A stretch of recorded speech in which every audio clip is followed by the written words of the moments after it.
नमस्कार. Weight loss सिरीजचा आज आहे 4था एपिसोड. आज आपण बनवणार आहोत चिकू ओट्स स्मूदी. चला बघूया ही स्मूदी कशी बनते. सगळ्यात पहिला एक मोठं मिक्सरचं भांडं घ्यायचं. तुम्ही स्मूदी बनवायचा जारसुद्धा घेऊ शकता. आता यामध्ये मी 2 मोठे चिकू बारीक चिरून घेतले होते, ते घातलेत. नंतर पाण्यात भिजवून ठेवलेले काजू आणि बदाम घातले. त्यानंतर पाण्यात भिजवून ठेवलेली खजूर घातली आणि आता ओट्सची पावडर घालूया. त्यानंतर थंड दूध घातलं.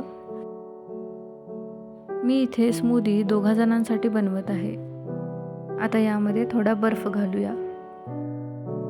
आता हे ग्राइंड करून घेऊया. याचं साहित्य आणि प्रमाण मी डिस्क्रिप्शनमध्ये दिलं आहे.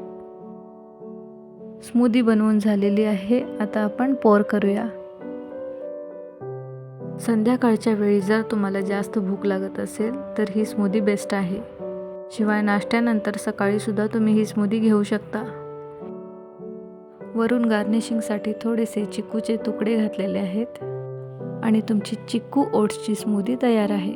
यामध्ये आपण साखरेचा जराही वापर केलेला नाही. त्याशिवाय यामध्ये ओट्स आहेत, त्यामुळे तुमचं पोट जास्त वेळ भरलेलं राहील. वेट लॉस सिरीजचा हा होता 4था एपिसोड. तुम्हाला कसा वाटला नक्की सांगा आणि रेसिपी आवडली असेल तर लाईक करा, शेअर करा आणि सबस्क्राईब करा.